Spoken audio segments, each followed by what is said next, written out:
तस्मै श्री गुरुवे नमः।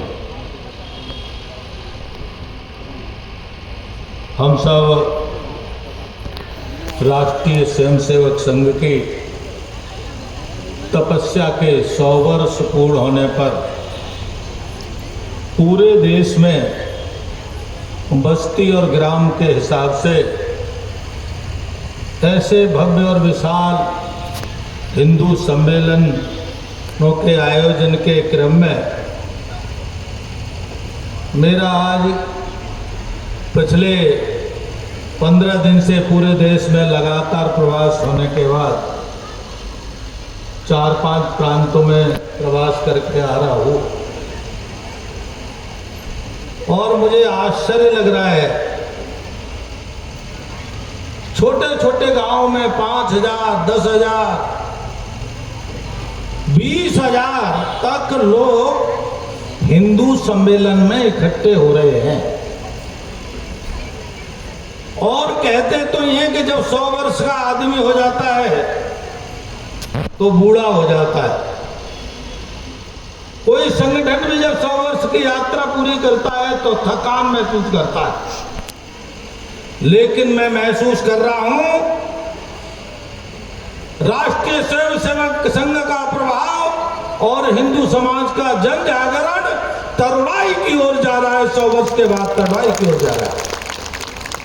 तो मैं सर्वप्रथम आप सबको बहुत बहुत शुभकामनाएं देता हूं, आशीर्वाद देता हूं कि भगवान आप पर सदा सर्वदा इसी प्रकार की कृपा बनाए रखे। अभी भी मैं भी रुड़की के कार्यक्रम के बाद भागते हुए, गाड़ी दौड़ाते हुए आपके बीच आगमन हुआ है। इस कार्यक्रम में उपस्थित संघ के प्रचारक नरेश विकल जी, विद्यार्थी परिषद की राष्ट्रीय मंत्री क्षमा शर्मा जी,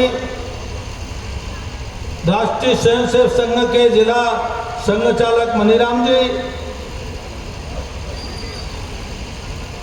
हमारे इस उत्तराखंड के पूर्व यशस्वी मुख्यमंत्री श्री खंडूरी जी की सुपुत्री और वर्तमान विधानसभा के अध्यक्ष और कोटद्वार की विधायक श्रीमती रितु खंडूरी जी, यहाँ के मेयर और आप दूर दूर से आए हुए राष्ट्र चेतना के प्रहरी के रूप में हिंदू समाज के सभी माताओं, बहनों और भाइयों,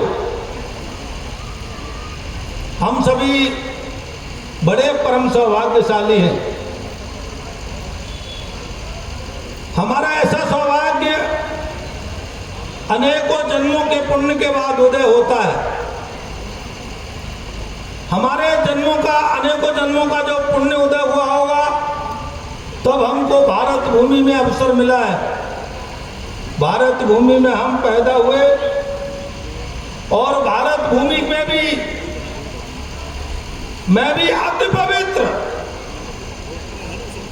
देवभूमि, यह देवभूमि वही है शास्त्रों में जिसका वर्णन है। जब इस सृष्टि पर प्रलय हो जाती है तो मनु महाराज इस हिमालय में अगली सृष्टि की रचना करने के लिए विराजमान होते हैं और यही हिमालय में बैठकर संपूर्ण नई सृष्टि की रचना करते हैं। तो ऐसे पवित्र भूमि को मैं वंदन करता हूं, अभिनंदन करता हूं। आज राष्ट्रीय स्वयंसेवक संघ 100 वर्ष की यात्रा पूर्ण करने के बाद पूरे भारत में हिंदू जनजागरण के अभियान के तहत ये कार्यक्रमों का आयोजन किया। कई बार लगता होगा यह कार्यक्रम की आवश्यकता क्या है और क्यों किया, ये स्वाभाविक रूप से अपने बीच में प्रश्न उठना स्वाभाविक है। लेकिन जरा विचार करेंगे 100 वर्ष की यात्रा में हमने क्या पाया। क्या भाग खोया। नरेश जी ने संघ का विस्तार से वर्णन किया, लेकिन मैं उसको वर्णन नहीं करूंगा। लेकिन मैं ये कहूंगा, 500 वर्षों से जो संघर्ष चल रहा था, और भारत में नहीं पूरे विश्व में कहा जाता था, भगवान राम के जन्म स्थान पर अगर मंदिर बनेगा तो पूरे देश में खून की नदियां बहेंगी। लेकिन राष्ट्रीय स्वयंसेवक संघ के परिवार के प्रयास से आज अयोध्या में भगवान श्री राम की जन्मभूमि पर भव्य दिव्य मंदिर का निर्माण हुआ है। ये हिंदू समाज का परम सौभाग्य है। तो हम आज सब बड़े इसलिए भी सौभाग्यशाली हैं, और मैं तो अपने को इसलिए सौभाग्यशाली मानता हूं। राम जन्मभूमि का पहला आंदोलन 85 और 86 का था, जिसमें ताला खोलो या गद्दी छोड़ो। उस समय उस आंदोलन में मैं प्रत्यक्ष था। अशोक सिंघल जी तत्काल प्रधानमंत्री श्री राजीव गांधी के यहाँ निवेदन लेके गए थे कि पूरे हिंदू समाज की आस्था का केंद्र भगवान श्री राम का मंदिर है, उसका ताला खोल दिया जाए। लेकिन तत्काल प्रधानमंत्री का उत्तर इतना खराब था जिसकी कोई कल्पना नहीं की जा सकती। प्रधानमंत्री पूरे देश के परिवार का मुखिया होता है, उसको सबकी चिंता करने का अधिकार होता है, उसका कर्तव्य होता है। लेकिन तत्काल प्रधानमंत्री ने ये जवाब दिया, मैंने ताला नहीं लगाया और इसीलिए मैं ताला नहीं खोलूंगा। लेकिन हनुमान जी की कृपा से देश में ऐसा जन जागरण हुआ, इतिहास में लिखा जाएगा।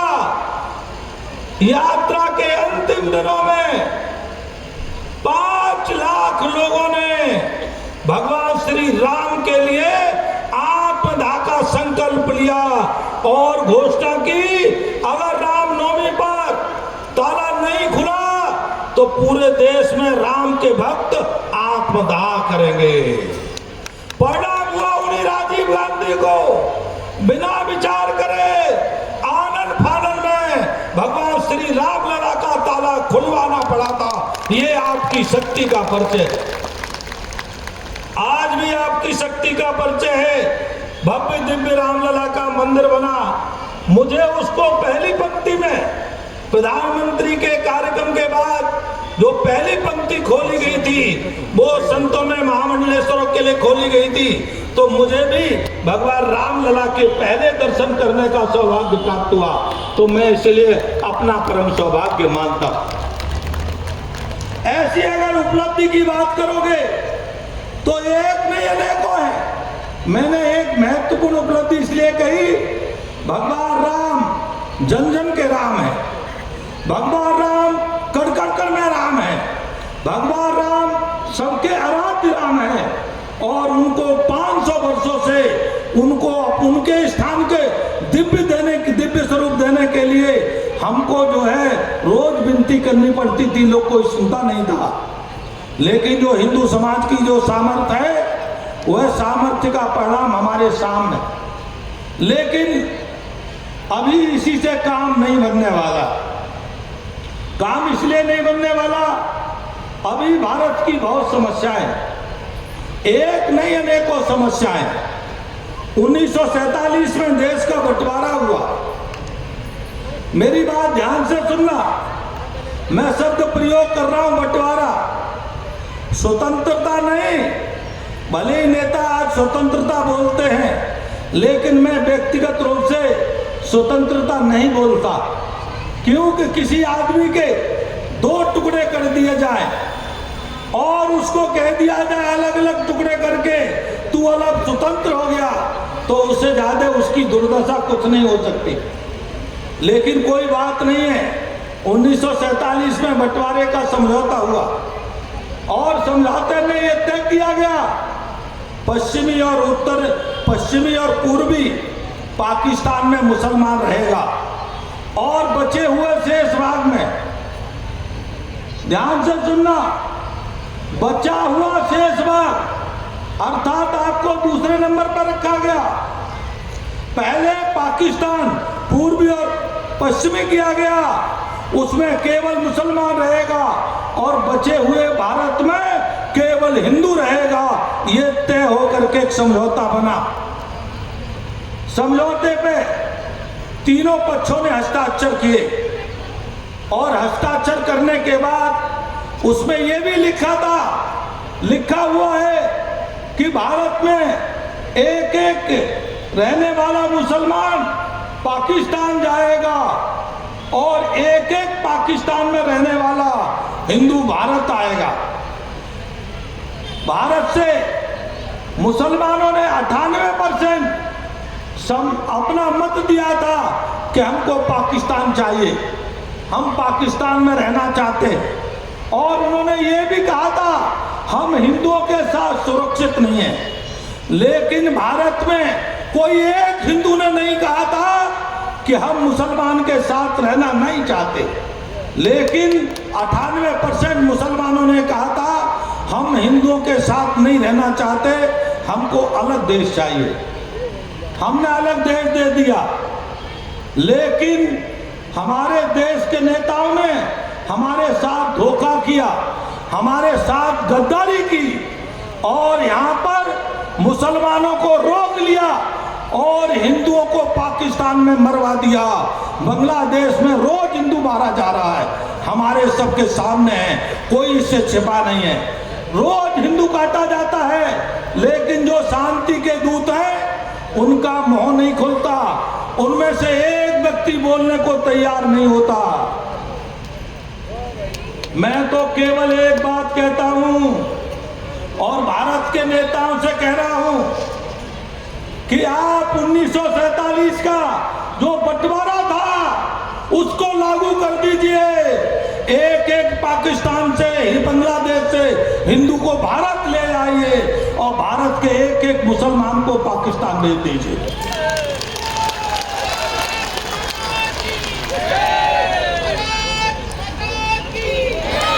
और अगर आपके पास भेजने के लिए किराया नहीं है तो हमने भव्य दिव्य राम मंदिर बना दिया, पूरे विश्व में उससे जैसा सुंदर नहीं है। तुम भारत को बचाने के लिए एक एक को पाकिस्तान भेजने के लिए किराया भी दे देंगे, हम किराया भी हमसे ले जाओ। लेकिन अब हमारी सहन करने की शक्ति खत्म हो गई है। हमने आपको बहुत आदर दिया, एक बार नहीं दिया, अनेकों बार आदर दिया, हमेशा आदर दिया, लेकिन आपने आदर में क्या दिया हमको? हमारे छुरा भोंका और एक बार नहीं अनेकों बार भोंका, बार बार छुरा भोंकते हो। अब हम छुरा भोंकने की सामर्थ्य नहीं रखते, हम छुरा सहन करने की अब हमें सामर्थ्य नहीं है। इसीलिए मैं भारत सरकार से निवेदन करता हूं, आप कुछ मत करिए। आप सब गांव में रहते, देहात में रहते, जब खेत का बंटवारा भाइयों में हो जाता है और अगर एक भाई दूसरे के खेत में चला जाए तो आप क्या करते हो? उसे रहने देते हो क्या? सगे भाई को तो क्या कहते हैं, अपने खेत में जाओ, मैड़ पड़ी हुई है। और भाई अगर वो ना जाए तो क्या काम करते हो? पंचायत जोड़ते हो, पंचायत में कहते हो। और ये जो हमारी देश की सरकारें हैं वो हमारी पंचायत है। आपके माध्यम से हम कहना चाहते हैं, आपकी जिम्मेदारी है, आप 1947 का जो बंटवारा समझौता है उसे पूर्णतः लागू कर दीजिए। और नहीं कहीं तो ऐसा न हो खेत की मैड़ पार करने के लिए हिंदू समाज को धक्का मारना पड़े और खेत से बाहर करना पड़े। बहुत सामर्थ्य हो गई इसको सहन करने की। मैं तो महात्मा हूं, मैं नेता नहीं हूं। इसीलिए मुझे साफ साफ कहने की कोई डर नहीं है, मैं चिंता भी नहीं करता। ये क्यों जरूरत है? ये इसलिए जरूरत है, आज पूरा विश्व में 3 धाराएं चलती हैं। एक धारा चलती है जो इस्लाम को मानते हैं, मोहम्मद को मानते हैं, ऐसे लोगों की विचारधारा चलती है। उनका क्या सिद्धांत है? जो अल्लाह को माने, कुरान को माने, मोहम्मद को माने, वो मुसलमान, और जो इनको ना माने वह काफिर है। और काफिर की हत्या करना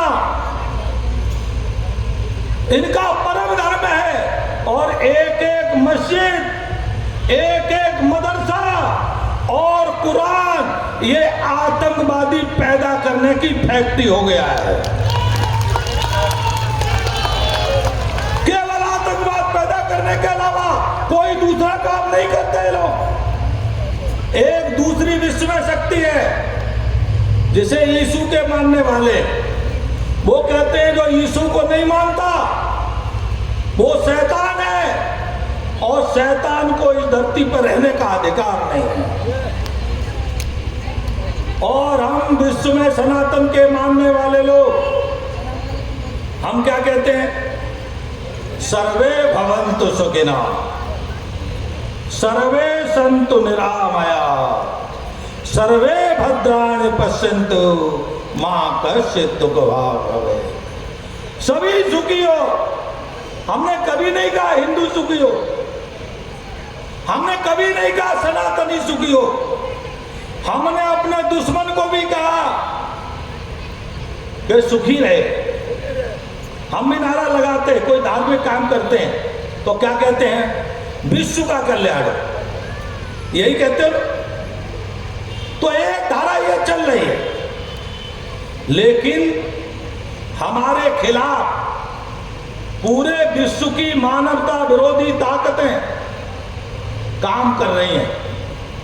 जैसे मैंने कहा कि जिहाद के नाम पर हत्या करने का षड्यंत्र एक नहीं पूरे देश में हो रहा है।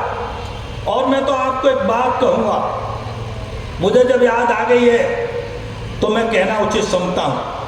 और मैं इसलिए कह रहा हूं, देखो भाई, आप देवभूमि के देवता लोग हो, आप देवभूमि की देवियां हो, और देवता जब तक अपना स्वरूप नहीं पहचानेगा, देवियां अपना स्वरूप नहीं पहचानेंगी, तो ये जिहादी नाम का जो राक्षस है उत्तराखंड में घुस गया है बड़ी मात्रा में। और इतनी बड़ी मात्रा में घुस गया है, उत्तराखंड की देवभूमि की रक्षा करना मुश्किल हो रहा है। देवभूमि पे हमला करने के लिए नित्य वह काम करता है। तो वो पढ़ते क्या हैं? बहुत सारी बातें हैं, लेकिन मैं छोटी बात पढ़ा देता हूं। यह बात इसलिए बता रहा हूं, मेरा आपसे निवेदन है, राष्ट्रीय स्वयंसेवक संघ ने कुटुंब प्रबोधन रखा है। रात को घर में 1 घंटे बैठो, घर में चर्चा करो, उसमें एक चर्चा जरूर करो, ये जो इस्लाम के जिहादी हैं ये क्या है, तो ये क्या पढ़ते हैं मस्जिदों मदरसों में। मैं आपको एक थोड़ी सी बात में बता देता हूँ, थोड़ा सा संक्षेप में। वहाँ पढ़ाया जाता है हम मुसलमान हैं। मुसलमान कौन होता है? जिसका मुसल्लिम ईमान। और मुसल्लिम ईमान क्या होता है? जो अल्लाह को माने, कुरान को माने, मोहम्मद को माने, 3 माने, 3 को जो मानता है वो मुसलमान है। और जो इन तीनों को नहीं मानता वह काफिर है। हमसे लोग कहते हैं हिंदू मुस्लिम करते हो। अरे भाई, हम नहीं करते, ये तुमने किया है। तुम मस्जिदों में मदरसों में पढ़ाते हो और ये कहते हो जो कुरान नहीं मानता वह काफिर है। और फिर इतना ही नहीं रहते हो, आप कहते हो कि अच्छा मुसलमान बनो। अच्छा मुसलमान क्यों बनो? कि जन्नत पानी है। जन्नत में क्या मिलेगा? 72 हूरें मिलेंगे। ऐसी 72 हूरें हैं, पूरे कहीं भी सुंदर नहीं होंगी, और सोने के महल होंगे, सोने के बर्तन होंगे, और दारू की नदियां बह रही होंगी। और जब ये जिहादी जन्नत में जाएगा तो 72 हूरें सोने के पात्र में दारू लेकर के भोग के लिए प्रस्तुत होंगी। इसीलिए इस्लाम का एक एक व्यक्ति जन्नत पाने के लिए पागल हो गया है, दीवाना हो गया है। और आज जो है जिसे काफिर कहता है, उसे हिंदू को काफिर कहता है, उसकी हत्या करने के लिए उतावला हो गया है। वो कहते हैं अच्छा मुसलमान कैसे बनोगे, तो वो पहला कदम बताते हैं कि किसी प्रकार से एक काफिर को आप अगर मुसलमान बनाओगे तो अल्लाह सीधा जन्नत में भेज लेगा। अगर मुसलमान नहीं बना तो दूसरा स्टेप, और दूसरा कहते हैं जब काफिर मुसलमान ना बने तो काफिर का उत्पीड़न करो, उस पर अत्याचार करो, उसे पदभ्रष्ट करो, और इतना करो को है काफिर मुसलमान बनने के लिए तैयार हो जाए। ये जो लव जिहाद है, ये लव जिहाद उसी का परिणाम है। और जब दूसरे कदम पर भी सफलता ना मिले और वो काफिर हिंदू मुसलमान ना बने, तो फिर तीसरा स्टेप है उस काफिर की हत्या कर दो। एक काफिर की हत्या करोगे तो सीधे जन्नत जाओगे। ये बात मेरी नहीं है, मैं आपको चैलेंज करता हूं कि जाओ छुप के देख के आओ मदरसों और मस्जिदों में क्या पढ़ाया जाता है। और ये बात मैं आज नहीं बोल रहा हूं, 40 मिनट के नेशनल चैनल पे बोल चुका हूं, और एक भी FIR कोई लिखवाने को तैयार नहीं है। क्योंकि मैं चाहता हूं करो, तुम्हारी पोल तो खुले, तुम क्या कर रहे हो देश में और पूरे समाज में। लेकिन क्योंकि सत्य बात है, इनका ये उद्देश्य है कि एक एक काफिर की हत्या करना। अब भाई आप काफिर हो, आप भले कुछ भी कह लो, आपको कहा जाता है भाईचारा। मैंने एक मौलवी से पूछा, भाई एक बात बताओ, टीवी पर बात चल रही थी, इनमें भाई कौन है, चारा कौन? आप भी पूछना, अगर आपको उत्तर मिल जाए तो। बताएगा नहीं। इसका मतलब क्या है, वो अपने को तो भाई कहता है, और ये जो हम सब बैठे हैं ये सब उनके चारा है, और चारा को खाने के इंतजार में रहते हैं वो। भाईचारे का मतलब ये है, अगर आपको भाईचारा निभाना हो आप जानो। लेकिन मैं एक बात बता देता हूं, जो बहन का भाई नहीं होता, माँ का बेटा नहीं होता, अपने भाई का भाई नहीं होता। सत्ता के लिए भाई को मार करके इतिहास है, गद्दी पे बैठ जाते, बाप को मारकर गद्दी पे बैठ जाते। बहन आज बहन होती है, अगले दिन पत्नी बन जाती है।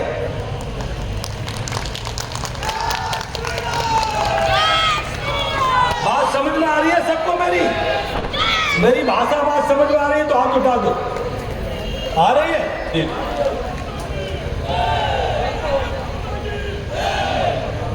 तो जो अपने भाई का भाई नहीं, अपनी बहन का भाई नहीं, वह दुनिया में किसी का भाई नहीं हो सकता। आप इस बात को समझ लो।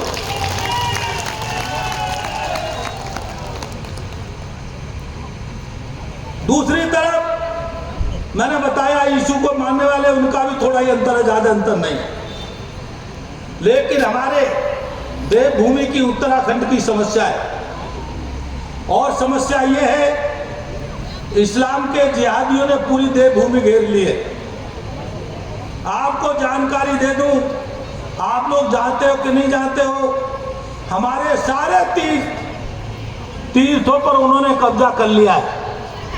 चाहे वो खच्चर के बहाने हो, चाहे घोड़े के बहाने हो।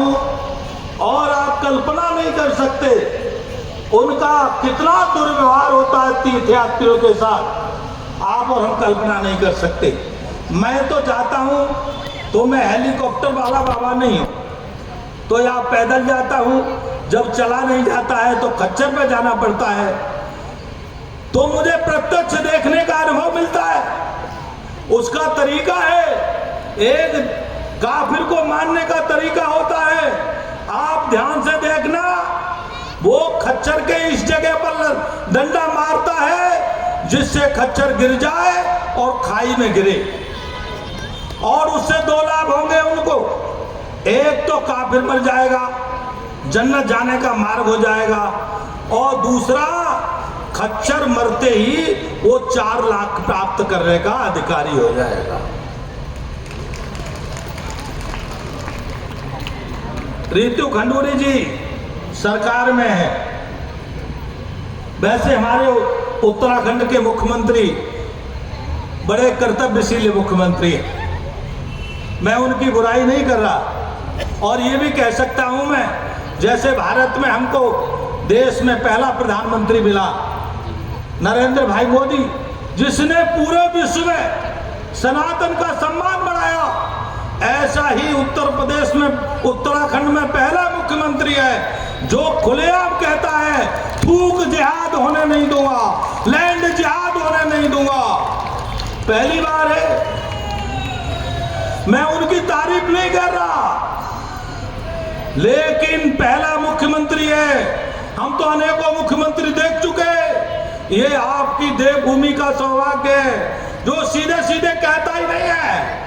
10,000 एकड़ जमीन उन जिहादियों के कब्रिस्तान, और वो क्या क्या बना लेते हैं, हरी चादर डाल करके उसने सुपड़ा साफ कर दिया है, सफाया कर दिया है। आपके मंच से उन्हें आशीर्वाद देता हूं, भगवान उनको शक्ति दे, सामर्थ्य दे, भगवान उनको लंबी आयु दे, क्योंकि उत्तराखंड में जिहादियों की बड़ी समस्या है, छोटी समस्या नहीं है।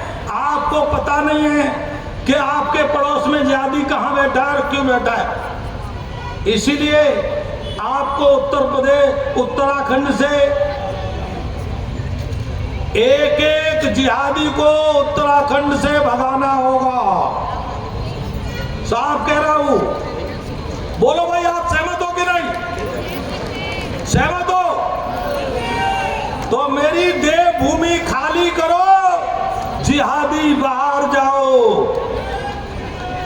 जय श्री राम, जय श्री राम। और मैं कहता हूं मुख्यमंत्री जी, अभी 27 का चुनाव बहुत दूर है, एक बार फिर मोर्चा खोल दो, एक एक जिहादी को आप 2 महीने में उसका पहचान करके उस जिहादी को उसकी रास्ता दिखा दो।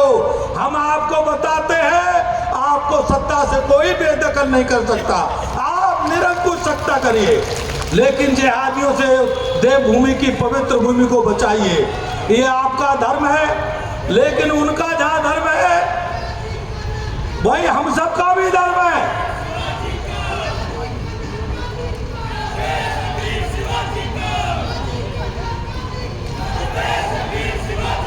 जय हो, जवानों की जय हो। हमारे